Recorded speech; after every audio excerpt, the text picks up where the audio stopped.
ভার্সিটিতে একটা ছেলে ঢিলেঢালা পোশাক পরে প্রবেশ করলো। ছেলেটাকে দেখেই সবাই হাসাহাসি শুরু করে দিয়েছে, কিন্তু তাতে ছেলেটার কোনো প্রতিক্রিয়া দেখা যাচ্ছে না। ছেলেটার মাথায় অন্য চিন্তা ভাবনা ঘোরে। সকলেই তাকে দেখে ফাজলামো করছে, কেউ কেউ আবার সামনাসামনি এসে অপমান করছে, কেউ কেউ আবার খ্যাত বলে ডাকাডাকি করছে। কিন্তু ছেলেটা কোনো প্রকার প্রতিবাদ না করেই সামনের দিকে এগিয়ে যেতে শুরু করলো। হঠাৎ করে একটা মেয়ে আকাশকে ইচ্ছে করে ধাক্কা দিল।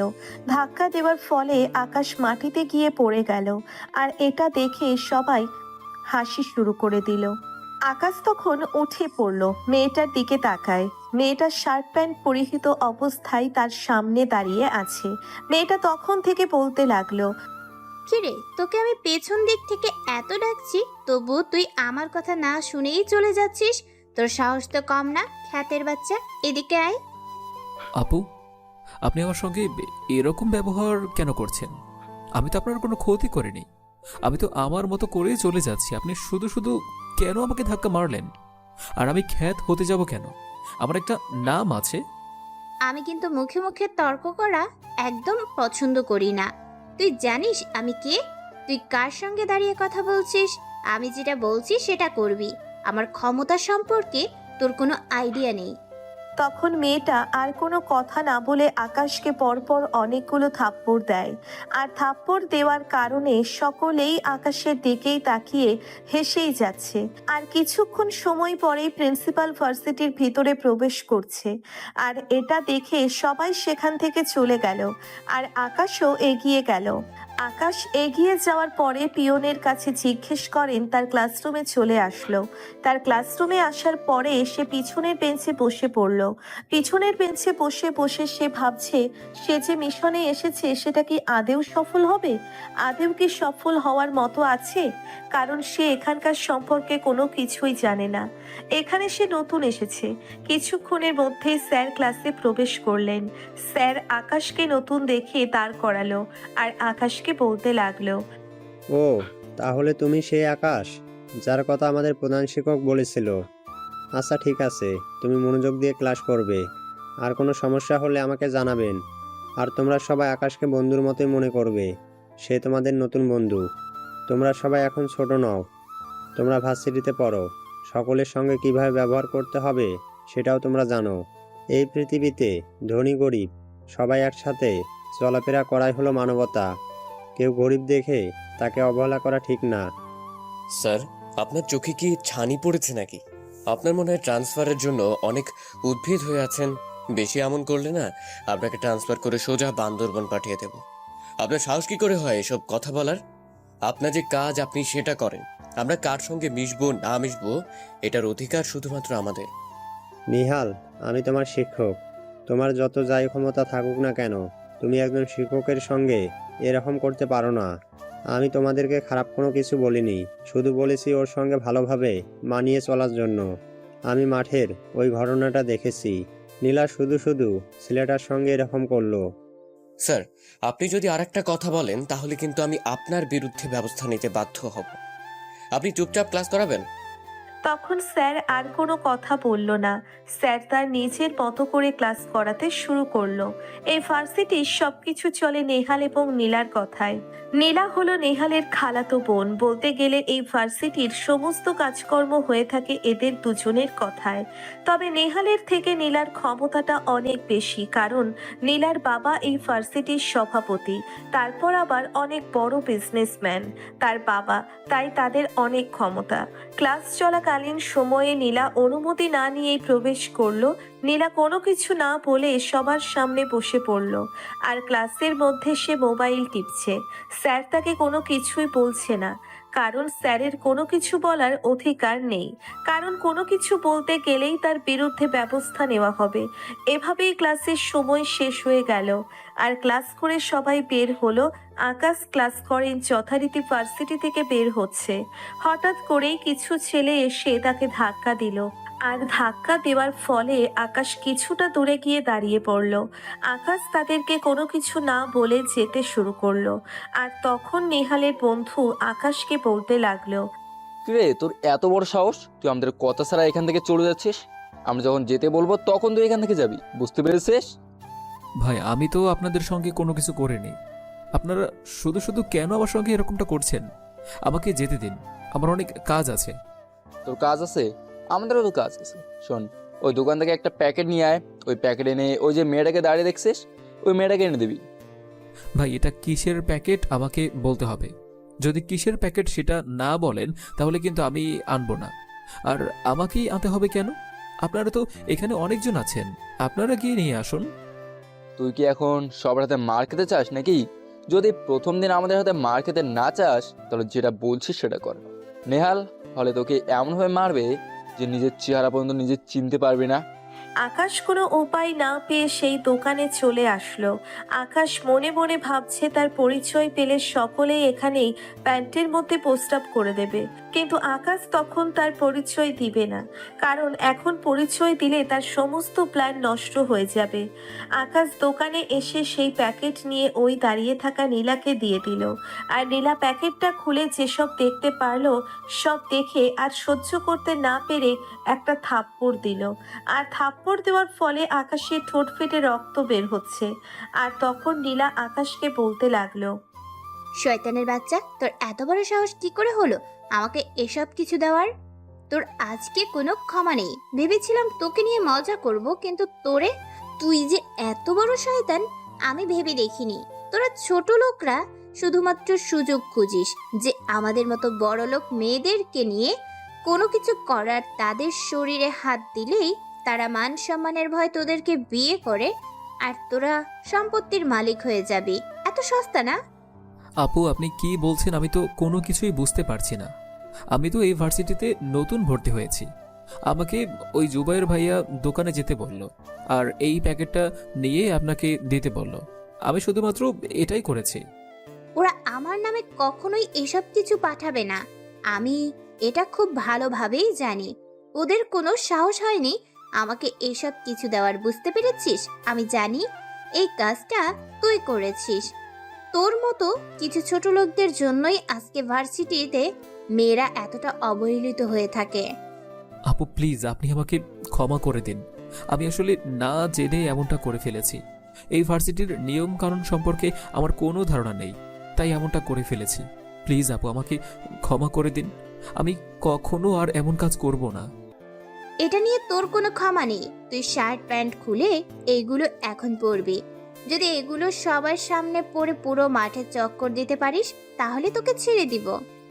আপু আপনাকে আমি খুব ভালো করে বলছি, আমি সব কিছু করতে পারবো না। আর আমি মানছি যে আমার খুব অন্যায় হয়েছে। আমি না জেনে আপনার কাছে এসব কিছু নিয়ে এসেছি। আপনাকে এত বলার পরেও আপনি কেন এমনটা করছেন? কথাটা আকাশ ইচ্ছে করেই বলল, কারণ আকাশ কিছু দূর তাকিয়ে দেখতে পেল প্রিন্সিপাল আসছে। হয়তো উনি তার বাসায় যাবেন, এজন্যই আকাশ এই কথাটা বলে সেখান থেকে দৌড়ে পালিয়ে যায়। আর নীলাও আকাশকে আর কোনো কিছু বলতে পারল না, কারণ পিছনে তার বাবার বন্ধু ওরফে এই ভার্সিটির প্রধান শিক্ষক আছেন। নীলা যত কিছুই করুক না কেন সে ভার্সিটির প্রধান শিক্ষককে দেখে যথেষ্ট পরিমাণে সম্মান করে। নীলা তার হাতের প্যাকেটটা তার ব্যাগে ঢুকিয়ে নেয়, যেন স্যার কোনোভাবে বুঝতে না পারে। আসলে এগুলো হচ্ছে এই ভার্সিটির এক প্রকার র্যাগিং। আকাশ এদিকে বাসায় চলে আসলো। আকাশ বাসায় এসে চিন্তা করতে লাগলো সে নীলাকে যেসব কথা বলে এসেছে, লাস্টে না জানি কালকে ভার্সিটিতে গেলে সে কি করবে। আকাশ এগুলো ভাবতে ভাবতে এসে রান্না করে খাবার খেয়ে নেয়। খাবার খাওয়ার পরে এসে শুয়ে শুয়ে মোবাইল টিপতে থাকে। অবশ্য ফোনের মধ্যে কিছু একটা খোঁজাখুঁজি করছে, কিন্তু কোথাও খুঁজে পাচ্ছে না। আর হঠাৎ করে আকাশের মোবাইলে একটা কল আসলো। আকাশ কলটা রিসিভ করলো। আকাশ কলটা রিসিভ করার পরে ওপাশ থেকে কেউ একজন আকাশকে বলতে শুরু করলো, ভাই, ওই দিন কুড়িগ্রাম শহরে যে হামলাটা হয়েছিল সেই হামলার সঙ্গে ঢাকা শাপলা চত্বরের হামলার কোনো পার্থক্য নেই।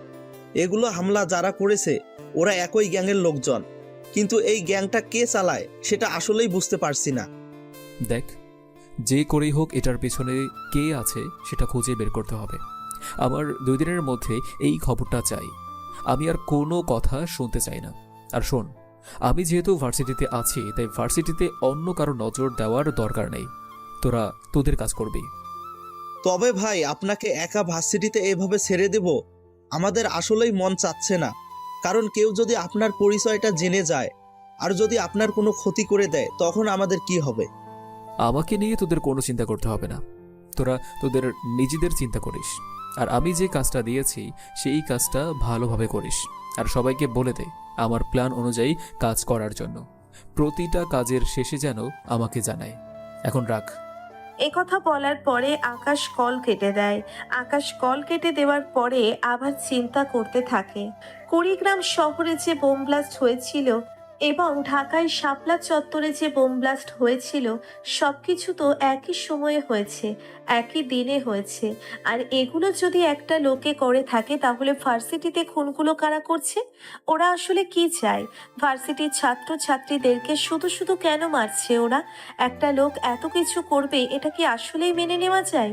নাকি ও কোনো একজন নয়, ও একটা গ্যাংস্টার আন্ডারওয়ার্ল্ডের। এত বছর ধরে রাজত্ব করছে আকাশ, কিন্তু কে এই গ্যাংস্টার সেটা তার ভালো করে জানতে হবে। আকাশ মোবাইলে একটা তথ্য পেয়েছিল, কিন্তু এতগুলো তথ্যর মাঝে এটা যে কোথায় চাপা পড়ে গেছে বুঝতেই পারছে না।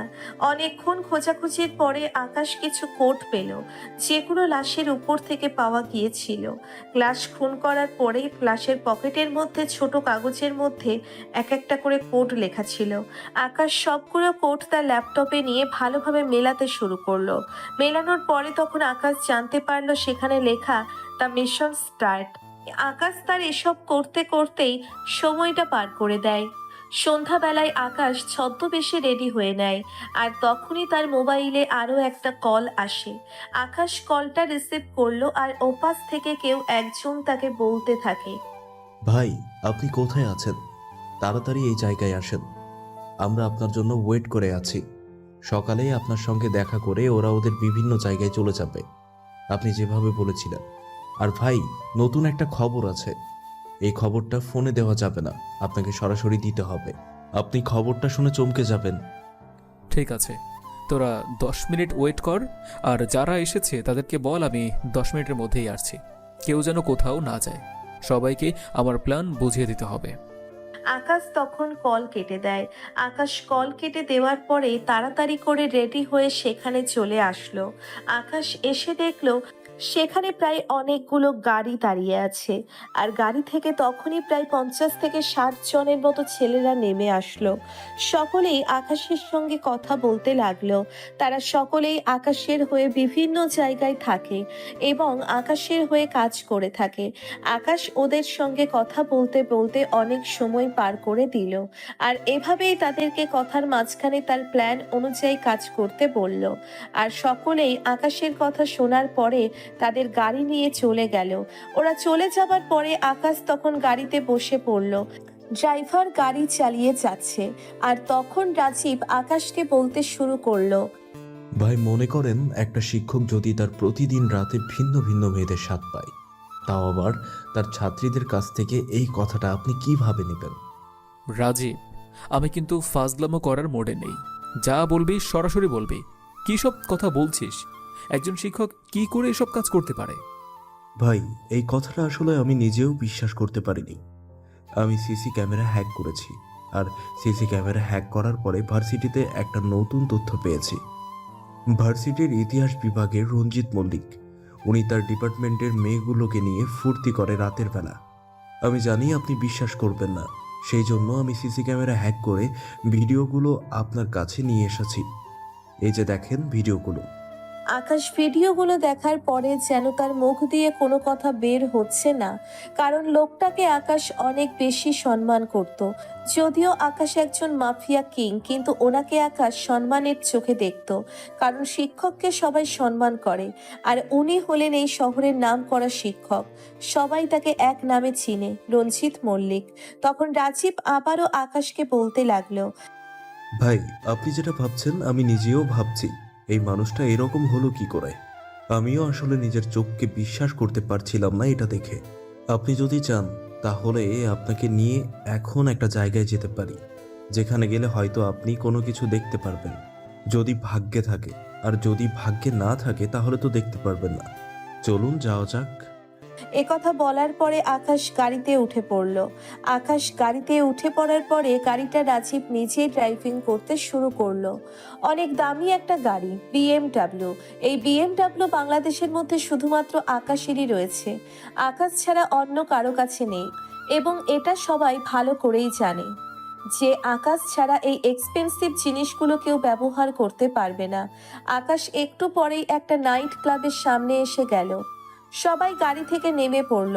সবাই গাড়ি থেকে নেমে যাওয়ার পরে আকাশ তখন সবাইকে নিয়ে নাইট ক্লাবের ভিতরে প্রবেশ করলো। আর ভিতরে প্রবেশ করার পরে দেখলো রঞ্জিত মল্লিক মেয়েদের সঙ্গে ডান্স করছে এবং ড্রিঙ্কস করছে। আকাশ একপাশে বসে পড়লো। আর একপাশে বসে পড়ার পরেই তখনই একটা মেয়ে আকাশের সঙ্গে ডান্স করার জন্যে এগিয়ে আসলো আর আকাশকে বলতে লাগলো, হাই, ডান্স করবে আমার সঙ্গে? তুমি দেখতে অনেক বেশি স্মার্ট, চলো একসাথে ডান্স করি। আর যদি আমাকে মজা দিতে পারো তাহলে ফুল নাইট আমি তোমার, no problem. Yes sure, no problem, let's go. Akash এটা বলে মেয়েটার সঙ্গে ডান্স করতে থাকে। আকাশের একটা উদ্দেশ্য আছে, মেয়েটাকে পটিয়ে যদি ওই রঞ্জিত মল্লিকের আর কোনো তথ্য পাওয়া যায় সেটার কারণে আকাশ ট্রাই করতে রাজি হচ্ছে না। না হলে আকাশের এসবের প্রতি কোনো লোভ নেই।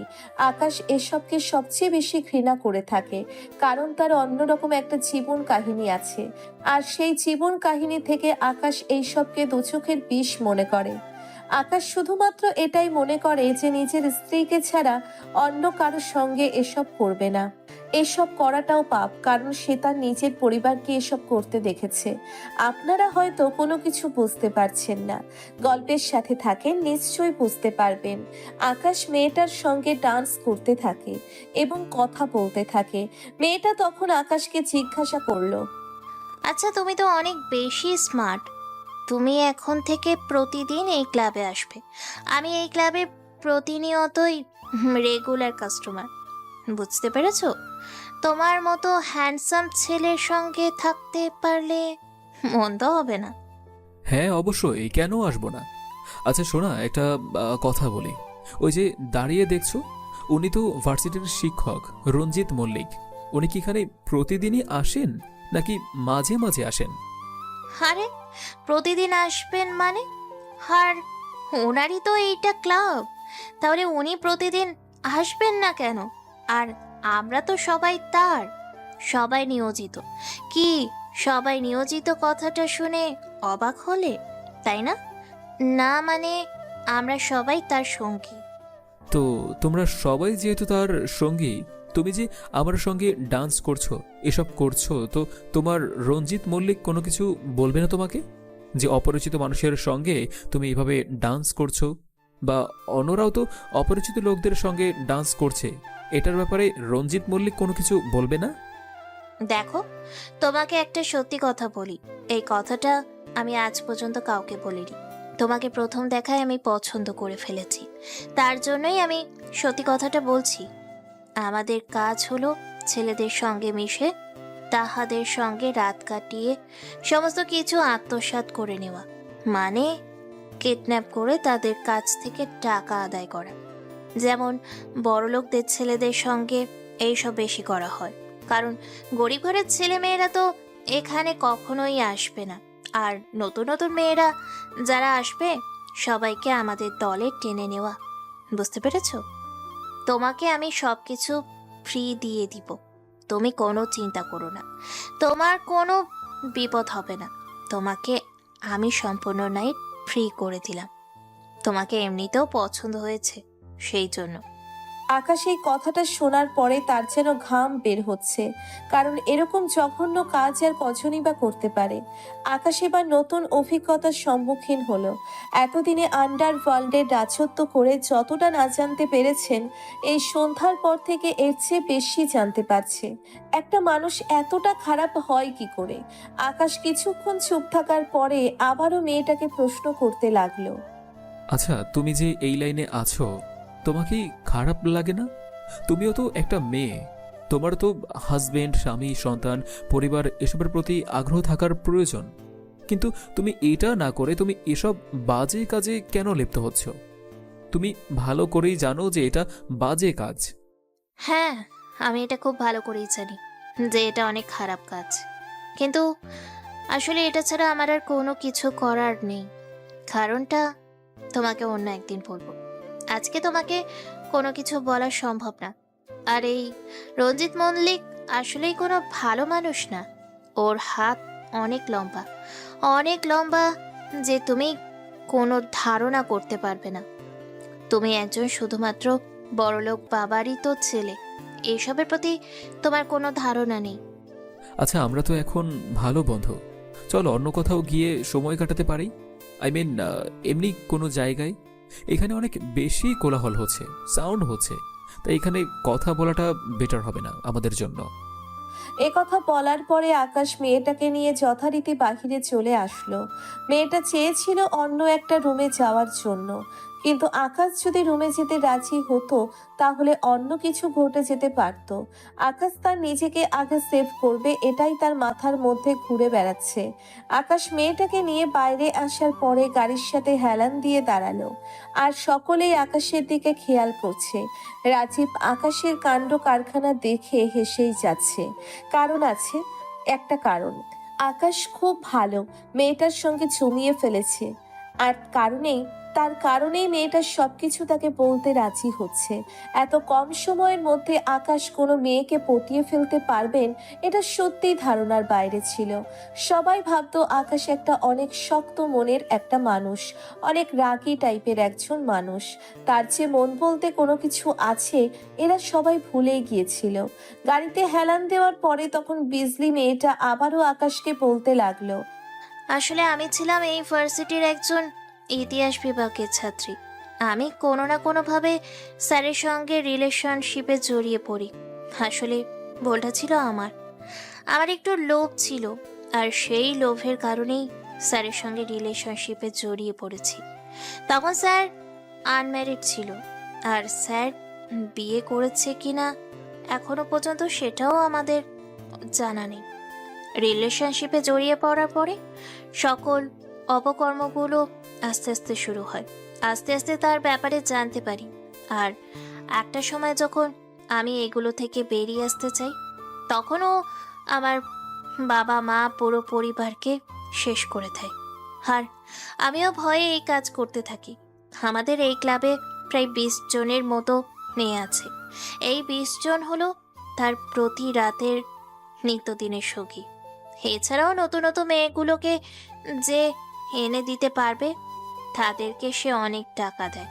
পরবর্তীতে এই মেয়েগুলোকে অন্য জায়গায় ট্রান্সফার করে দেওয়া হয়। অন্য জায়গায় বলতে এই মেয়েগুলোকে বিদেশিদের কাছে বিক্রি করে দেওয়া হয়। আর এইগুলো প্রতি সপ্তাহে ট্রাকে করে বর্ডার পার করে দেওয়া হয়। মেয়েগুলোকে সাজানো থেকে শুরু করে সেফটি দেওয়া সব কিছুর দায়িত্বে থাকি আমরা এই 20 জন। আমাদের এই 20 জনের কাজ হচ্ছে মূলত এটা। এছাড়া ওই যে কিডন্যাপিং এর কেসটা তো তোমাকে আগেই বলেছি। ও মাই গড, এভাবে সাধারণ মেয়েগুলোকে এত ক্ষতি করছে, তারপর আবার বিদেশিদের কাছে বিক্রি করে দিচ্ছে। কিন্তু এটার কি কোনো শেষ হওয়ার নেই? এভাবে কি চলতে থাকবে? মানুষ ভার্সিটিতে পড়াশোনা করতে আসে, অনেকেই আছে যারা গ্রাম থেকে উঠে এসে বড় নামিদামি একটা ভার্সিটিতে ভর্তি হয়ে নিজের জীবনটাকে গোছাতে চায়। তাদের পরিণতি কি তোমার অবস্থাই হবে? মানে তুমি তো বেঁচে গিয়েছো, তোমাকে বিদেশে পাচার করেনি। আমি মানছি তুমি অনেক বেশি কষ্টে আছো, কিন্তু যাদেরকে বিদেশে পাচার করে দেওয়া হয় তাদের কি অবস্থা করে তুমি কি একবার ধারণা করতে পারো? হ্যাঁ, আমি সেটা জানি। আর আমি বেঁচে গিয়েছি কারণ আমি তার গার্লফ্রেন্ড ছিলাম। এই কারণে হয়তো দয়া করে আমাকে বিদেশে বিক্রি করে দেয়নি, আমাকে এসবের প্রতি দায়িত্ব দিয়ে রেখেছে। যদি আমি ঠিকমতো দায়িত্ব পালন না করি তাহলে আমাকেও বিক্রি করে দেবে যে কোনো সময়। তার জন্যই ভয়ে এসব করে থাকি। আসলে মৃত্যু ভয় সবারই থাকে, সেই জন্যই আমি এসব করছি। পালিয়ে যাওয়ার কোনো সুযোগ নেই। চারিদিকে তার লোকজন রয়েছে, যে কোনো সময় ধরে ফেলতে পারে।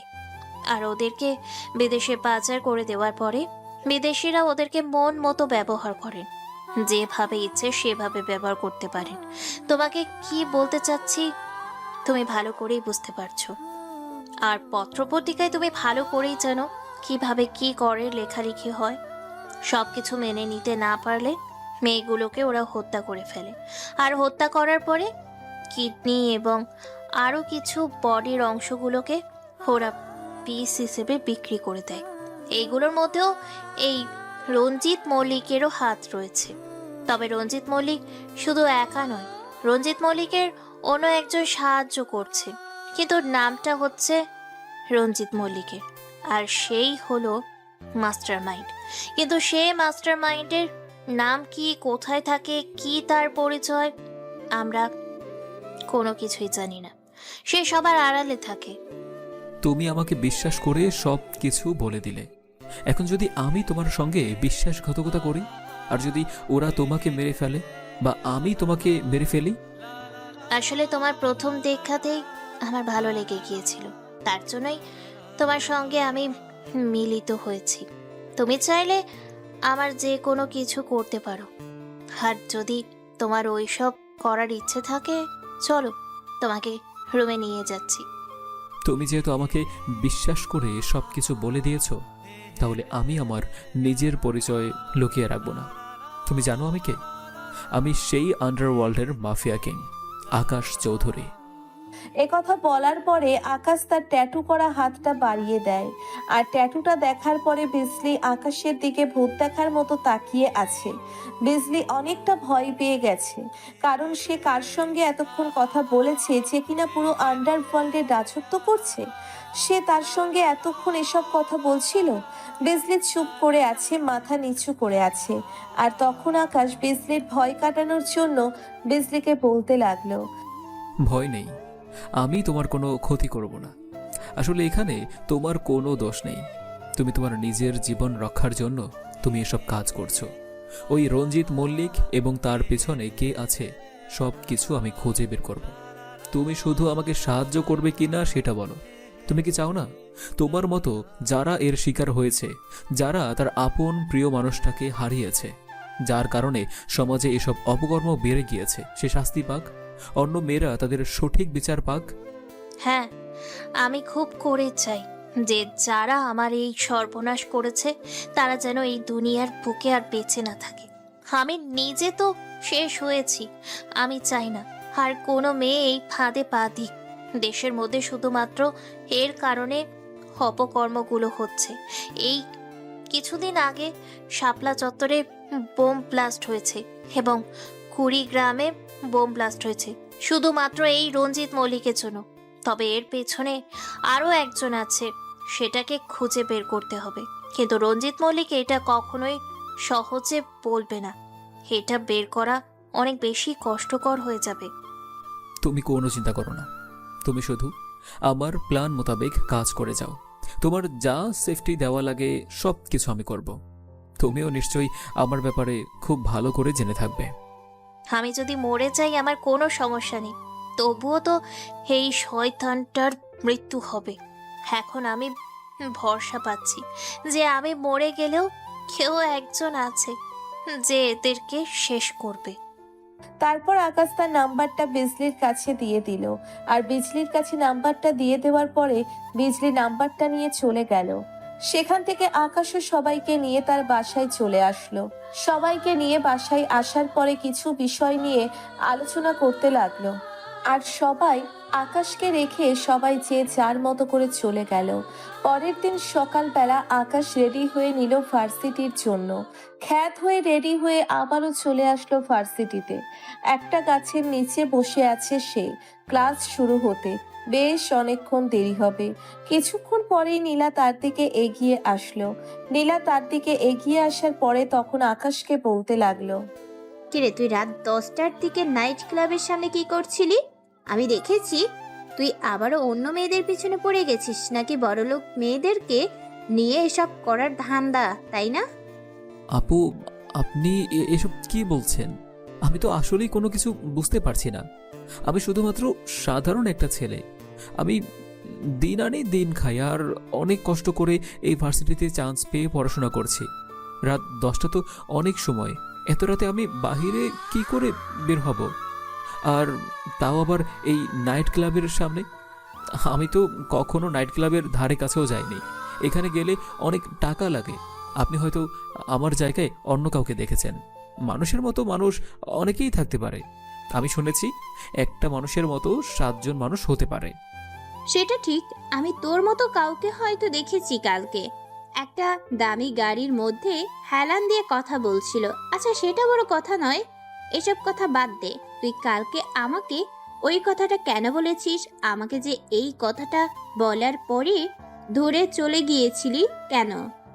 আপু, আমি বুঝতে পারিনি আপনাকে ওই প্যাকেটটা দেওয়ার পরে ওই অবস্থা হয়ে যাবে। আমি সত্যি জানতাম না যে ওই প্যাকেটের মধ্যেই এসব কিছু থাকবে। আপনি আমাকে ক্ষমা করে দিন। আমি আর কখনো আপনার সামনেও আসবো না। সেটা বললে তো হবে না।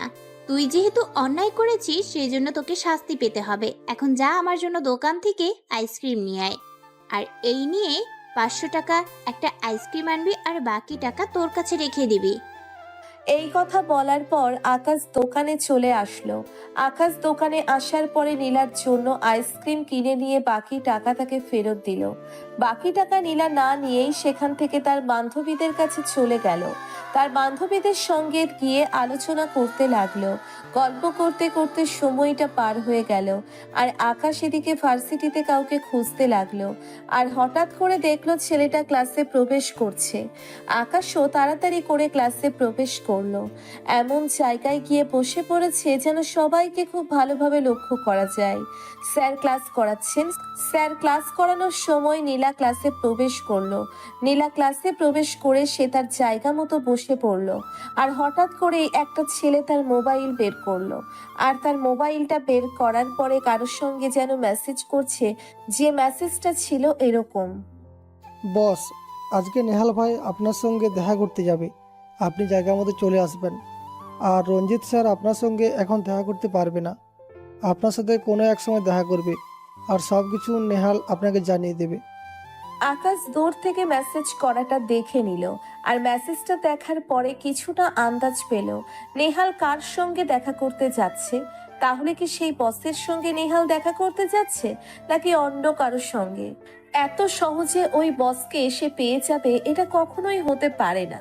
সে হয়তো অন্য কেউ হতে পারে। যে গোপনে আছে আসল বস এত তাড়াতাড়ি সামনে আসতে পারে না। তবে সে খুব ভালো করেই জানে যে ওই তাদের বস কোথায় আছে। আকাশ যথারীতি ক্লাস শেষ করলো। আর ক্লাস শেষ করার পরে তখন ভার্সিটির পিছনে চলে আসলো। ভার্সিটির পিছনে এসে অফিস রুমের জানালা দিয়ে দেখতে শুরু করলো।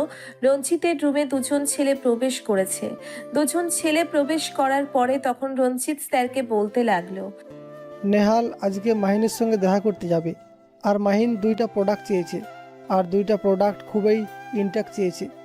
ইনট্যাক্ট ছাড়া নাকি তার চলবে না, আর এই 2টাকে ব্যবহার করার পরে সে নিজেই আপনার কাছে পাঠিয়ে দেবে। আপনি পরে এটাকে অন্য জায়গায় বিক্রি করে দিতে পারেন। এভাবে আমার অফিস রুমে আসার কোনো প্রয়োজন নেই, যা বলার সব কিছু মোবাইলে বলবি। এভাবে হুটহাট চলে আসাটা আমার জন্য অনেক বেশি রিস্ক হয়ে যাবে, আর আমি চাই না যে আমি কোনো সমস্যায় পড়ি। তোরা যেভাবে চলাফেরা শুরু করে দিয়েছিস, আমি তো খুব তাড়াতাড়ি ধরা খেয়ে যাব। আরে আপনার কোনো কিছু হবে না, এই প্রশাসনকে তো আপনি টাকা দিয়ে মুখ বন্ধ করে রেখেছেন। এই প্রশাসন চোখ থাকতেও চোখ দিয়ে কোনো কিছু দেখবে না, চোখ বন্ধ করে রাখবে সব সময়। সেটা আমি খুব ভালো করে জানি, কিন্তু এটা মনে রাখতে হবে আকাশের লোকজন যে কোনো জায়গা দিয়ে আসতে পারে। এমনকি আকাশ নিজেও এখানে আসতে পারে। যদি আকাশ একবার এসে যায় তাহলে আমাদের কারোরই রক্ষা নেই, বসেরও রক্ষা নেই। বসকে ভেতর থেকে টেনে বের করে আনবে এই আকাশ। এই আকাশ যতটা ভয়ঙ্কর এটা তোর আর তার ব্যাকগ্রাউন্ড দেখে জানতে পারবি। ঠিক আছে, আমরা তাহলে গেলাম। আপনি সময় মতো করে গাড়িতে করে পাঠিয়ে দেন। আর নেহাল ভাইয়ের কাছে 1 কোটি টাকার হিরোইন দিয়ে দিবে মাহিন ভাই। এই কথা বলার পরে ছেলেগুলো চলে গেল। আর ছেলেগুলো চলে যাওয়ার পরে রঞ্জিত স্যার যেন কাউকে কল করলো। একবার কল দেওয়ার পরে কিছুক্ষণ কথা বলল। আর এদিকে আকাশ তাড়াতাড়ি করে মাঠে চলে আসলো। মাঠে আসার পরে দেখলো নেহাল স্বাভাবিকভাবেই তার বন্ধু বান্ধবের সঙ্গে আড্ডা দিচ্ছিল। আর যে 2 জন ছেলে স্যারের রুমে গিয়েছিল তারাও নেহালের সঙ্গে আড্ডা দিচ্ছে। বোঝার কোনো উপায় নেই যে তারাই ওই গ্যাংস্টারের সদস্য। পাশ দিয়েই চলে যাচ্ছিল আকাশ। হঠাৎ করেই নেহাল তাকে ডাকলো। আকাশ তার কাছে গেলে তারা তখন আকাশকে বলতে লাগলো: কিরে খ্যাতের বাচ্চা খ্যাত, কালকে এতটা দৌড়ানি এবং এতটা থাপ্পড় খাওয়ার পরেও আজকে তুই ভার্সিটিতে কেন এসেছিস? তোর কি লজ্জা শরম বলতে কিছু নেই? ভাই, যেখানে আমি কোনো অন্যায় করিনি তাহলে কি করে আমি ভার্সিটি মিস দিব? আমি তো এখানে পড়াশোনা করতে এসেছি, আমি অন্য কোনো কাজ করতে আসিনি। আমি আমার মতো করেই পড়াশোনা করব। আর এখানে ভার্সিটিতে না আসার কথা কেন আসবে? তুই কিন্তু মুখে মুখে তর্ক করা শুরু করে দিয়েছিস। আমার মাথা গরম করাবি না। আমি মুখে মুখে তর্ক করা একদম পছন্দ করি না। আর একটা কথা বললে তোকে মেরে এখানে শুটকি করে দেব, ক্ষেতের বাচ্চা ক্ষেত ফকিন্নি। শোন, নীলাকে গিয়ে এই চিরকুটটা দিবি, আর এই চিরকুটের মধ্যে কি লেখা আছে সেটা পড়তে পারবি না। যদি পড়িস তাহলে তোকে সোজা ফায়ার করব। এই যে দেখেছিস আমাদের হাতে পিস্তল, তোকে মেরে ফেললে আমাদের কেউ কোনো কিছু করতে পারবে না, কারণ তোর মতো ক্ষেতের হয়ে কেউ এগিয়ে আসবে না। সবাই আমাদের দেখে ভয় পায়, বুঝতে পেরেছিস? যেটা বলছি সেটা কর। আকাশ কোনো উপায় না পেয়ে ওই চিরকুট হাতে নিয়ে নীলার দিকে যেতে শুরু করলো। নীলা তার বান্ধবীদের সঙ্গে আড্ডা দিচ্ছিল। আকাশ এই ফাঁকে চিরকুটের মধ্যে লেখা "আমি তোমাকে ভালোবাসি", আকাশ এই লেখাটা পড়ে হেসে দিল, কারণ সে আসলেই নীলাকে অনেক বেশি ভালোবাসে। কিন্তু এই প্যাচেতে পড়ে ভালোবাসি বলাটাও হয়ে গেল। আকাশ নীলার কাছাকাছি চলে আসলো। কাছাকাছি আসার পরে তখন চিরকুটটা নীলার হাতে দিল, আর নীলার হাতে দেওয়ার পরে তখন নীলা কোটটা পরে তার বান্ধবীদেরকে দেখায়। তখন তার বান্ধবীরা বলতে শুরু করলো, নীলা, তুই কি এখন এসব খ্যাতের কাছ থেকে লাভ লেটার পাওয়া শুরু করে দিয়েছিস? আজকে সত্যি আমাদের অনেক সৌভাগ্য যে এরকম খারাপ ছেলে তোকে প্রপোজ করেছে, আর আমরা সেটার প্রমাণ। সত্যি করে বল, এটা কি তুই নিজে দিয়েছিস নাকি তোকে অন্য কেউ এটা দিয়ে পাঠিয়েছে? আর তোর সাহস কি করে হলো আমাকে লাভ লেটার দেওয়ার? কালকে কি সব দিয়েছিস আর আজকে আমাকে লাভ লেটার দিয়েছিস? তোকে ইচ্ছে করছে মেরে ফেলতে।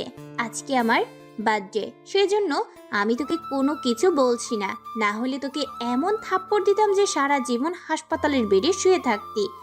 যারাই আমাকে প্রপোজ করতে এসেছে আজ পর্যন্ত তাদের কি অবস্থা হয়েছে আমার বান্ধবীদের কাছ থেকেই শুনে নিস। এই পর্যন্ত যারা নীলাকে প্রপোজ করতে এসেছে তাদের ঠিকানা হয়েছে শুধুমাত্র হাসপাতালে। এখনো মনে হয় ঢাকা মেডিকেল কলেজের 7 জন ভর্তি আছে। ওরা কোনোদিন সুস্থ হতে পারবে কিনা সেটা জানা নেই। যে প্রপোজ করার জন্য এই অবস্থা হয়েছে, তাহলে ভাব তুই যেসব কাণ্ড কারখানা করেছিস এটার জন্য তোর কি শাস্তি হতে পারে। কালকেও নীলার মন ভালো ছিল না, আর আজকে নীলার বার্থডে, সেই জন্য তুই বেঁচে গিয়েছিস, না হলে তোর অবস্থা এরকম হয়ে যেত। আসলে নীলা, আমি তোমাকে কি বলবো আমি বুঝতে পারছি না। আসলে আমাকে ওখান থেকে একটা ভাইয়া আমাকে এই চেক কোডটা দিয়ে বলল তোমাকে দেওয়ার জন্য, তার জন্যই এনে দিলাম। দেখেছিস নীলা, ছেলেটা এখন কত সহজ হয়ে গেছে। ছেলেটা এখন তোকে তুমি করে বলা শুরু করে দিয়েছে। জীবনে আর কত কি দেখতে হবে। তুই কি কোনো কিছু বলবি নাকি আমরা কোনো কিছু করব? এভাবে তো আমাদের মান সম্মান ঢুকাতে পারিস না। তুই তুই আমাদের বান্ধবী হয়ে এসব কি করে সহ্য করছিস? তুই তো আগে এমন ছিলি না, হঠাৎ করে কেন এমন হয়ে গেলি? তখনই নীলা রেগে গিয়ে আকাশকে একটা থাপ্পড় মারলো। আকাশকে থাপ্পড় মারার ফলে আবারও সেই ঠোঁট কাটা জায়গায় লেগে যায়, আর সঙ্গে সঙ্গে রক্ত বের হতে শুরু করলো। আকাশ কোনো কিছু না বলে সেখান থেকে চলে আসলো। সেখান থেকে সোজা বাসায় এসে তার ঠোঁটের মধ্যে ঔষধ লাগিয়ে নেয়, আর এভাবেই সময়টা পার হয়ে যায়। সন্ধ্যাবেলায় আকাশের ফোনে একটা কল আসলো। আকাশ কলটা রিসিভ করলো। আকাশ কলটা রিসিভ করার পরে ওপাশ থেকে জুবায়ের তাকে বলতে শুরু করলো, ভাই, নেহাল তার বাসা থেকে গাড়ি নিয়ে বেরিয়ে পড়ছে, আর তার গাড়ির মধ্যে দুটো মেয়ে রয়েছে। দুটো মেয়েকে হোস্টেল থেকে ধরে এনেছে, অনেক চিল্লাচিল্লি করছে, কিন্তু আমাদের সামনে মেয়েগুলোর হাতের মধ্যে ইঞ্জেকশন দিয়ে দেয়, আর সঙ্গে সঙ্গে মেয়েগুলো অজ্ঞান হয়ে যায়। ঠিক আছে, তোরা নেহালের গাড়িটাকে ফলো করতে থাক, আর আমি এখনই আসছি। আর জিপিএস ট্র্যাকার আমি অন করে রাখবো, বুঝতে পেরেছিস? আমি আসার পরে তোরা এখান থেকে চলে যাবে আর আমাকে ফলো করতে থাকবে। আকাশ তখন তাড়াতাড়ি করে রেডি হয়ে নেয়, আর রেডি হয়ে নেওয়ার পরে তার গাড়িটা নিয়ে তাড়াতাড়ি করে সেখানে যেতে থাকে। কিছুক্ষণ পরে নেহালের গাড়িকে ফলো করতে থাকে এবং জুবায়ের তার গাড়ি নিয়ে তার গোডাউনে চলে গেল। আর তার গোডাউনে যাওয়ার পরে আকাশের জিপিএস ট্র্যাকার ফলো করতে থাকে। আকাশ নেহালের গাড়িটাকে ফলো করতে করতে একটা জঙ্গলের সামনে এসে থামলো আর নেহাল গাড়ি থেকে নেমে পড়লো। নেহাল গাড়ি থেকে নেমে পড়ার পরে অপেক্ষা করতে লাগলো, আর এদিকে আকাশও তার গাড়ি থেকে নেমে অন্য একটা জায়গায় লুকিয়ে পড়লো। আর কিছুক্ষণ পরেই আকাশ খেয়াল করলো আর একটা গাড়িতে করে একজন লোক আসে, আর এটাই হয়তো সেই মাহিন। মাহিন গাড়িটা নেহালের সামনেই থামালো। মাহিন সহ গাড়ি থেকে আরো বেশ কজন ছেলেরা নেমে পড়লো। আর ছেলেরা নেমে পড়ার পরে মাহিন তখন নেহালকে বলতে শুরু করলো, শোন, পরবর্তী নির্দেশ না দেওয়া পর্যন্ত আমার কোনো প্রোডাক্ট লাগবে না।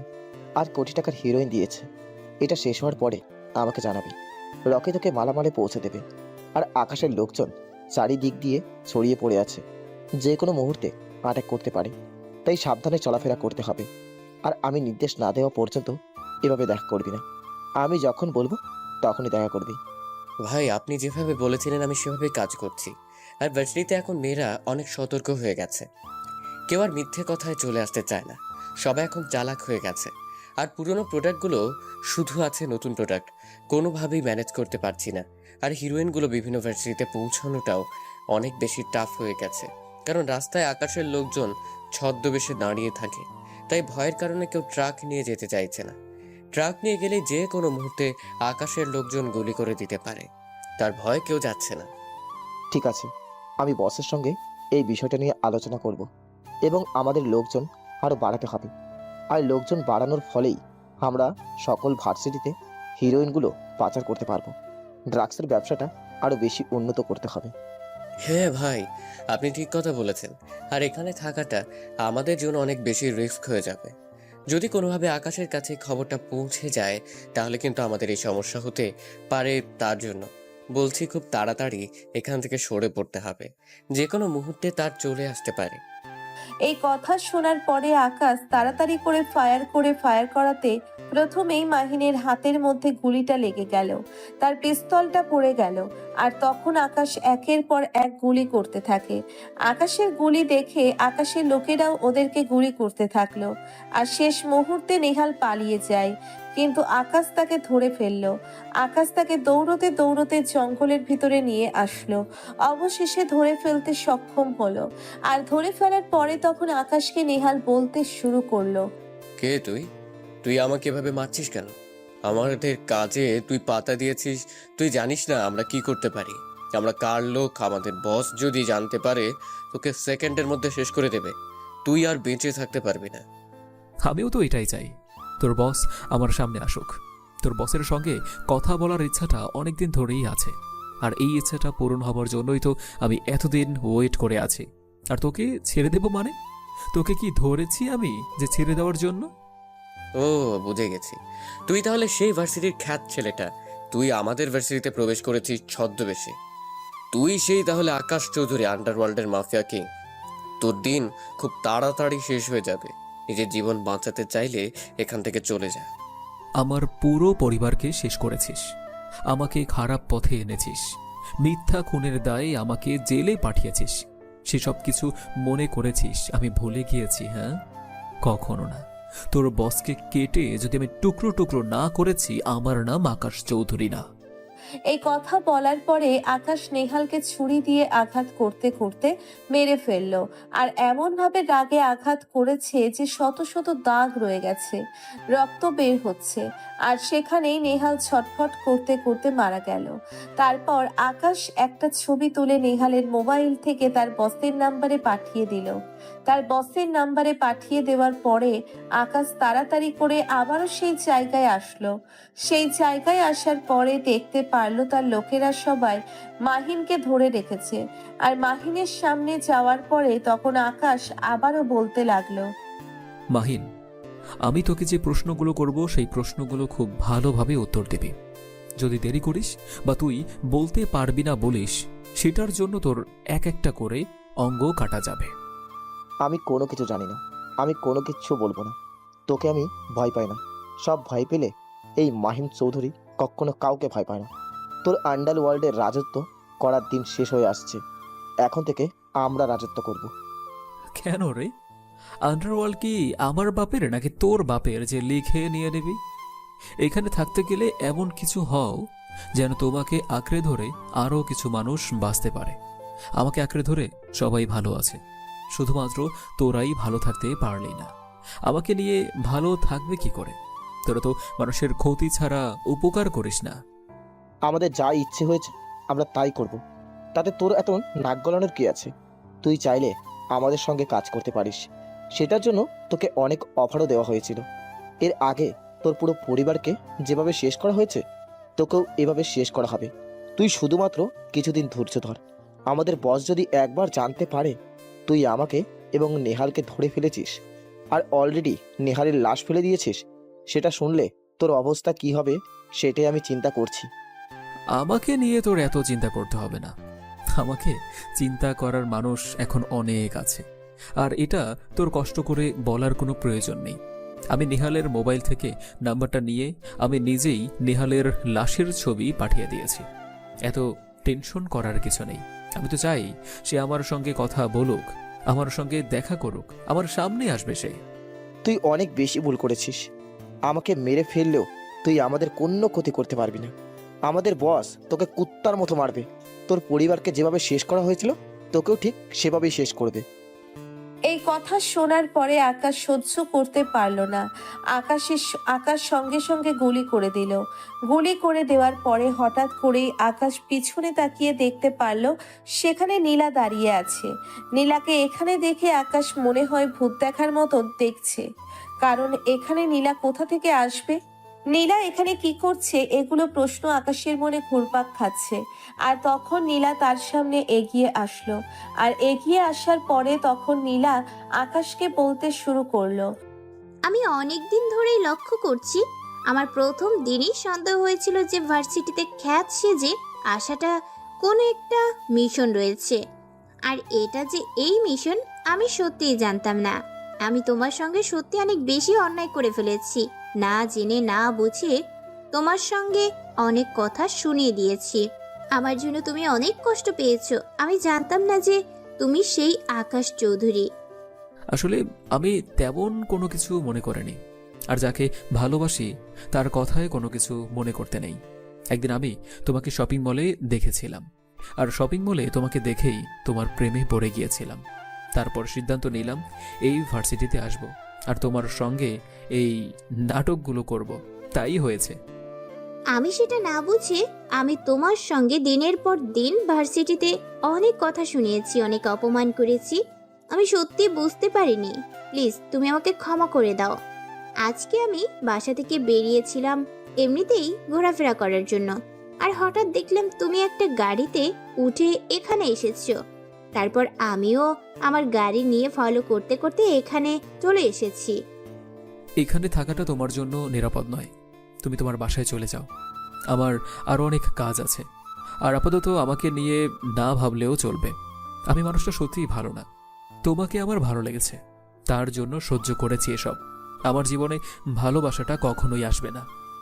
কিন্তু আমি যে তোমাকে ভালোবেসে ফেলেছি সে প্রথম দিন থেকে, আর তার জন্যই তো আমি এমনটা করেছি। না হলে তো আমি কখনোই এমনটা করতাম না। প্লিজ তুমি আমাকে ফিরিয়ে দিও না। আমি সত্যি তোমাকে অনেক বেশি ভালোবাসি। তোমার সরলতা দেখে আমি সত্যি মুগ্ধ হয়েছিলাম। আমি দেখেছি তুমি লুকিয়ে লুকিয়ে এতিমখানায় যাও আর বাচ্চাদেরকে তুমি সাহায্য করো, কিন্তু তোমার নাম বলতে দাও না। এটা সত্যি আমার কাছে অসাধারণ লেগেছে। আজকাল মানুষ করে এগুলো মানুষকে দেখানোর জন্য, কিন্তু তুমি নীরবে ওদের সাহায্য করে যাচ্ছ। ওদের জীবিকা তোমার মাধ্যমে হচ্ছে। তাই এগুলো দেখে তোমার প্রতি আমার শ্রদ্ধাবোধ বেড়ে গেছে। আকাশ তখন নীলাকে তার জোর করে গাড়িতে তুলল, আর জুবাইরকে বলল নীলার গাড়িটা তার বাসার সামনে দিয়ে আসার জন্য। আকাশ গাড়ি ড্রাইভিং করে যাচ্ছে, আর চুপচাপ ড্রাইভিং করতে করতে নীলার বাসার সামনে চলে আসলো।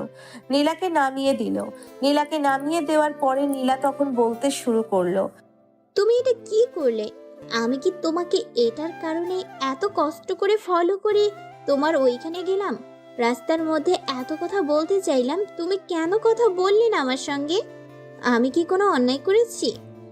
আমি এখন যে সিচুয়েশনের মধ্যে আছি সেই সিচুয়েশনের মধ্যে থাকলে তুমিও এমনটাই করতে। আমার এখন প্রেম ভালোবাসা এসব করার সময় নয়। যখন হবে তখন হবে, কিন্তু এখন এইসব করার সময় নয়।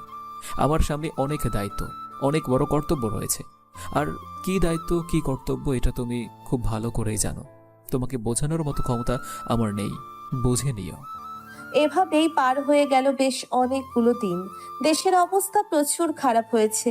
দেশের মধ্যে বিভিন্ন জায়গায় বোম ব্লাস্ট করেছে আলী আশরাফ। এই আলী আশরাফ হলো তাদের একমাত্র গডফাদার।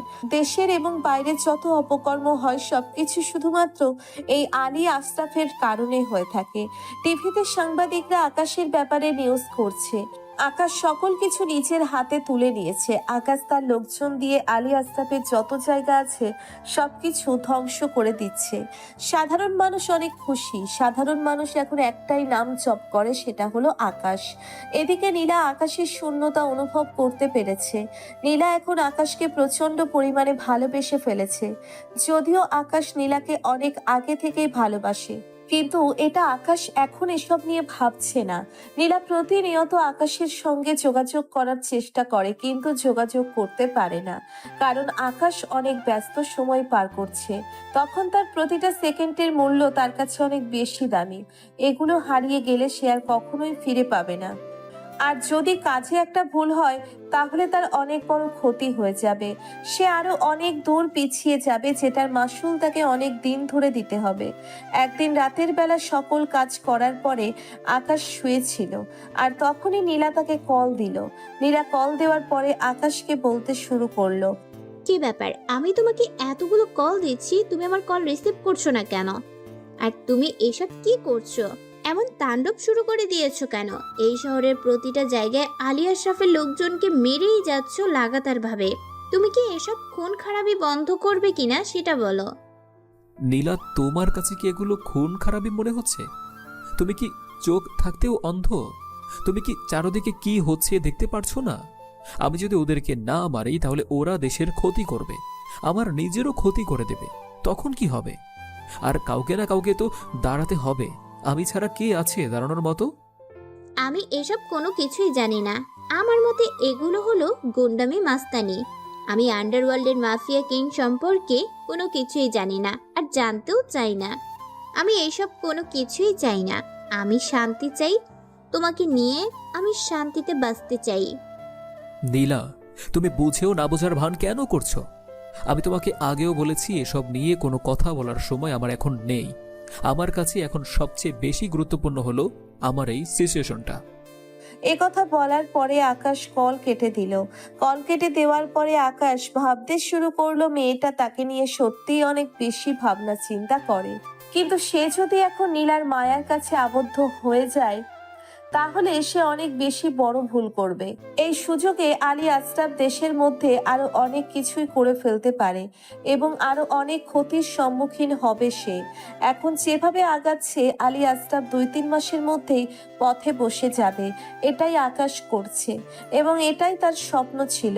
পরদিন সকালবেলা যথারীতি আকাশ ভার্সিটিতে চলে আসলো।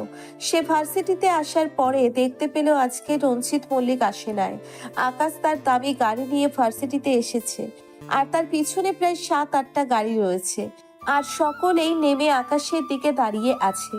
এটা দেখে সবাই আকাশের দিকেই তাকিয়ে আছে, কারণ তারা এতদিন যে ছেলেটাকে জানতো, আজকে সেই ছেলেটাই এত দামি গাড়ি এবং এত সিকিউরিটি নিয়ে এসে ভার্সিটিতে এসেছে। এটার কারণেই সবাই আকাশের দিকেই তাকিয়ে আছে। রঞ্জিত মল্লিকের সঙ্গে যারা যারা যুক্ত আছে সবাইকে ওদের সামনেই পড়ে যাবে। সকলের বুঝতে বাকি রইল না যে এটা কে এসেছে ভার্সিটিতে, আর এতদিন কাকে তারা এত অপমান করেছিল, এত কথা শুনিয়েছিল। সকলেই মাথা নিচু করে আছে, কারণ মোটামুটি সবাই আকাশকে তুচ্ছ তাচ্ছিল্য করে অপমান করেছিল।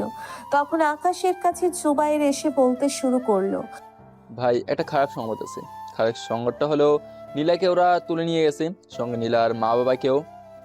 এইটারই ভয় পাচ্ছিলাম আমি। মেয়েটাকে এত করে বললাম যে বাইরে বের হওয়ার কোনো প্রয়োজন নেই, আমার কারণে হলেও তাকে তুলে নিয়ে যেতে পারে। এখন আমাকে ওরা ব্ল্যাকমেল করবে, সব কিছু শেষ হয়ে গেল। আমি যেতে যেতে ওরা তাকে তুলে নিয়েছে। ভাই, এখন কি করব? আমাদের যত জায়গায় যত ছেলেপেলে রয়েছে সবাইকে খবর দেই আর মূল অ্যাটাকের জন্য তৈরি হতে বলি। ওরাও মোর টাকার জন্য তৈরি হয়ে গেছে, এটা তো 100% ঠিক। হ্যাঁ, এটা ঠিক যে ওরা মূল অ্যাটাক করার জন্য তৈরি হয়ে গেছে। ঠিক আছে, আমার যত জায়গায় লোকজন আছে সবাইকে খবর দে। সবাইকে আজকে সন্ধ্যার মধ্যে আমি আমার গোডাউনের সামনে দেখতে চাই। কথা বলার পরে জুবাইর চলে গেল। জুবাইর চলে যাওয়ার পরে গাড়িতে করে আকাশ কমিশনারের বাসায় চলে আসলো। কমিশনারের বাসার সামনে এসে গাড়ি রেখে দিয়ে ভিতরে প্রবেশ করলো। ভিতরে প্রবেশ করার পরে কমিশনার আকাশকে দেখে অবাক হয়ে গেল, আর কমিশনার আকাশকে দেখে বলতে শুরু করলো, কি ব্যাপার, তুমি আজকে নিজে থেকে এখানে এসেছ? নিজে থেকে ধরা দিতে এসেছ? যাক, ভালো কথা, নিজে থেকে ধরা দিতে এসেছ। এটা সত্যি তোমার কাছ থেকে আমি আশা করেছিলাম না। আপনার কি মনে হয় আমি আপনার কাছে এখন স্যারেন্ডার করতে এসেছি? আমার কাজ শেষ না হওয়া পর্যন্ত আমাকে আপনি অ্যারেস্ট করতে পারবেন না। আমাকে কি মামলায় অ্যারেস্ট করবেন? থানায় কি কোনো মামলা আছে নাকি, না কোনো প্রমাণ পেয়েছেন আমার নামে? তাহলে কেন অ্যারেস্ট করবেন আপনি? আপনার সমস্যাটা কোথায় আমাকে নিয়ে? দেখো, দেশের মধ্যে আইন নামে কিছু একটা আছে। তুমি যদি এভাবে নিজের হাতে সব কিছু তুলে নাও, তাহলে দেশের মানুষের মধ্যে প্রশাসনের প্রতি কোনো আস্থা থাকবে না। তাই তোমার এই কাজটা করা উচিত হচ্ছে না। আলী আশরাফকে আমি আপনাদের হাতে তুলে দেব। আমি তাকে মারব না। প্রাণে মেরে ফেললে তো সব কিছুই শেষ হয়ে যাবে। আপনারাই তো এটার পরে বিচার করবেন। কিন্তু আলী আশরাফকে ধরা না পর্যন্ত আমি আমার আত্মসমর্পণ করব না। আর আমার ব্যাপারে এমন কোনো প্রমাণ নেই যে আপনি আমাকে অ্যারেস্ট করবেন। আর সমস্যাটা কি আপনার? আমি কোনো খারাপ কাজ করেছি? নাকি আমার লোকেরা কাউকে গিয়ে পিটিয়েছে? নাকি আমার লোকেরা কাউকে ধর্ষণ করেছে? দেশের মধ্যে এখন শান্তি বিরাজ করেছে শুধুমাত্র আমার জন্য। আমি করিয়ে দেখেছি। সব কিছু বুঝতে পারলাম, আর তুমি যেটা করছো এটা আসলে অন্যায় করছো। তোমার এই কাজটা করা ঠিক হচ্ছে না। এই কাজটা তোমার করার কথা নয়। দেখুন কমিশনার সাহেব, আমি আপনার কাছে এসেছি একটা খবর জানানোর জন্য। আমার হবু বউ কিডন্যাপ হয়ে গিয়েছে। আপনারা এর বিরুদ্ধে ব্যবস্থা নেবেন। এতদিন জানতাম আকাশ চৌধুরী একজন শক্ত মনের মানুষ, কিন্তু তার যে দুর্বলতা আছে এটা তো জানা ছিল না। সে নিশ্চয়ই অনেক সুন্দরী হবে দেখতে, পুরো নায়িকাদের মতো। তার ছবিটা আছে নাকি? আমাদের কাছে দাও, আমরাও একটু দেখি। আর কিডন্যাপ করে নিয়ে গেছে? তোমার সুন্দরী বউ আছে দেখি তো কিডন্যাপ করে নিয়ে গেছে। কমিশনার সাহেব, আমি কি আপনার এসব বাজে কথা শোনার জন্য এখানে এসেছি? আমি আপনার বাজে কথা শোনার জন্য এখানে আসেনি। আপনি আমার কথাটা শুনবেন কিনা? আমার হবু বউ কিডন্যাপ হয়ে গিয়েছে। আপনারা কি ব্যবস্থা নেবেন? এই বলে কমিশনার আকাশের হাত থেকে মোবাইলটা নিয়ে নীলার ছবিটা দেখতে শুরু করলো। আর নীলার ছবিটা দেখতে দেখতে জুম করতে শুরু করলো, আর অনেক অঙ্গভঙ্গি করতে শুরু করলো। আর তখন আকাশ কোনো কিছু না বলেই গুলি করে দেয়। গুলি করার পরে তখন আকাশ তাকে আবার বলতে থাকে, তোকে একটু আমি চেক করে দেখলাম যে তুই আসলেও খারাপ মানুষ কিনা। এতদিন তোর ব্যাপারে শুনেছিলাম, কিন্তু ততটা বিশ্বাস করেনি। আজকে হাতে নাতে প্রমাণ নিয়ে তারপরেই তোকে মারব। তোর বেঁচে থাকার কোনো অধিকার নেই। সাধারণ মানুষ আসে তোর কাছে সাহায্য চাওয়ার জন্য, তুই মানুষের পাশে দাঁড়াবি, আর সেখানে কিনা তুই কমিশনার হয়ে মানুষের সঙ্গে এরকম করিস। জানি না অন্য সকল মেয়েদের সঙ্গে তুই কি করেছিস, আর আমার বউকে কারা নিয়ে গিয়েছে এটার জন্য আমি তোর কাছে আসব। হ্যাঁ, এটা তুই ভাবলি কি করে? যে রাজত্ব করতে পারে তার বউকে কি করে আনতে হবে, এটা কি তোর কাছ থেকে আবার শিখতে হবে? গুলি করে দেওয়ার পরে কমিশনার ছটফট করতে করতে সেখানেই মারা যায়। আর কমিশনার মারা যাওয়ার পরে তখন আকাশের কাছে একটা কল আসে। আকাশের কাছে কলটা আসার পরে আকাশ কলটা রিসিভ করেই বলতে শুরু করলো, আমি জানি তুই ফোন দিবি। তোর ফোন দিতে হবে না, আমি নিজেই তোর কাছে আসব। তুই শুধু সময়ে হাতে রাখ, তাহলেই হবে। আমি তোর ওখানে আসছি, তোর সব কিছু ধ্বংস করব আমি। তুই আমার কোনো কিছুই করতে পারবে না। তোর বউ অনেক বেশি কষ্ট পাচ্ছে। আয় তাড়াতাড়ি আয়, না হলে তোর বউকে আমার ছেলেরা সবাই তুলে নিয়ে যাবে রুমের মধ্যে। এই কথা শোনার পরে আকাশ কল কেটে দেয়। আর সন্ধ্যার সময় শত শত ছেলেরা আকাশের ডাকে চলে আসে। আকাশ সবাইকে পাঠিয়ে দেয় বিভিন্ন জায়গায়। আকাশও একটা গাড়ি নিয়ে আলাদাভাবে সেখানে যেতে শুরু করলো। সবাই মাইক্রোফোনে কানেক্টেড হয়েছে। আকাশ কিছুক্ষণের মধ্যেই ওই জায়গায় সেই জঙ্গলে চলে আসলো। এটা ছেলে এসে আকাশকে নিয়ে চলে গেল। নিয়ে যাওয়ার পরে তখন বলতে শুরু করলো, ওয়েলকাম মিস্টার আকাশ চৌধুরী, ওরফে আন্ডারওয়ার্ল্ডের ডন। আমার রাজ্যে আপনাকে স্বাগত। তুই আসলেই একটা জিনিস। এত মারার চেষ্টা করলাম তোকে, কিন্তু কোনোভাবেই মারতে পারলাম না। কাকে সাথে করে নিয়ে এসেছিস তুই বলতো? তোর মতো শয়তানের হাতে যদি আমার মৃত্যু লেখা থাকতো তাহলে তো অনেক আগেই মরে যেতে পারতাম। সেদিনই মরে যেতে পারতাম যেদিন আমার ফ্যামিলিকে শেষ করে দিয়েছিস তুই। তোর ফ্যামিলিকে আমি নিজের হাতে হত্যা করেছি। শোন, তোকে এখন ঘটনাটা বলি, না হলে তুই কোনোভাবেই বুঝতে পারবি না। তোর সৎ মায়ের সঙ্গে আমার গোপন সম্পর্ক ছিল। আমাদের উদ্দেশ্য ছিল তোর বাবার সকল সম্পত্তি দখল করা, কিন্তু এর মধ্যে আমি জানতাম না যে তুই সেই আকাশ চৌধুরী, আন্ডারওয়ার্ল্ডের মাফিয়া কিং। আমি এটা জানতে পেরেছি তুই বাসা থেকে যখন পালিয়ে গিয়েছিলি তখন। আসলেই তুই একটা জিনিস। সেদিন কেন পালিয়ে গিয়েছিলাম জানিস? কারণ সেদিন আমার কাছে বুক ভরা সাহস ছিল না, আমার কোনো কিছু ছিল না। নিজেকে তৈরি করার জন্য আমি গিয়েছিলাম, তারপরেই নিজেকে তৈরি করলাম। এখন বুকে সাহসও রয়ে গিয়েছে এবং পকেট ভর্তি টাকাও রয়েছে, আর ক্ষমতা তা তো আছেই। তোকে যদি আমি তোর বাবার সঙ্গেই শেষ করে দিতাম তখন সেটাই ভালো হতো, কিন্তু কি যেন মনে করে তোকে বাঁচিয়ে রেখেছিলাম। আর তার পরের দিন তুই পালিয়ে গিয়েছিলি, সেদিন আমি অনেক বেশি ভুল করেছিলাম। এই ভুলের মাসুল আজকে তোকে দিতে হবে। তুই অনেক বড় একটা জায়গায় হাত দিয়েছিস। আমার পুরো পরিবারকে শেষ করে দেওয়ার পরে তুই আজকে আমার নীলাকে তুলে এনেছিস। তোর সাহসী দেখে অবাক হচ্ছি। আমি যাকে নিয়ে সারাটা জীবন সংসার করব, যাকে আমি ভালোবাসি, তুই তাকে এনেছিস। তোর সাহস তো কম নয়। তখনই কয়েকজন আকাশকে পেছন থেকে এসে মারতে শুরু করলো। আর আকাশের নাক দিয়ে যখন রক্ত বের হচ্ছিল তখন নীলা চিৎকার দিয়ে আকাশকে দেখে চলেছে। হঠাৎ করেই 4 দিন থেকে ঝাঁকে ঝাঁকে গুলি করতে শুরু করলো। আর আকাশ তখন হাসতে শুরু করলো। তারপরে আকাশ গিয়ে নীলাকে ছাড়িয়ে দিল।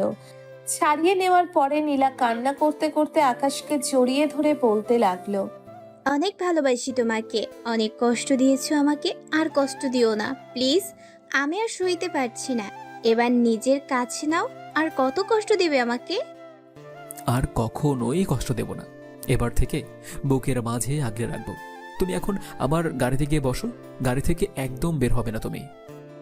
আকাশ জোর করে নীলাকে তার গাড়িতে তুলে দিয়ে আসলো। নীলা গাড়িতে বসে আছে আর এদিকে আকাশ গুলি করে চলছে। এভাবে প্রায় 10 থেকে 15 মিনিট গোলাগুলি চলার পরে আলী আশরাফের লোকজন না পেরে পালিয়ে যেতে শুরু করলো। কিন্তু আকাশের লোকজন তাদেরকে মেরে ফেলে।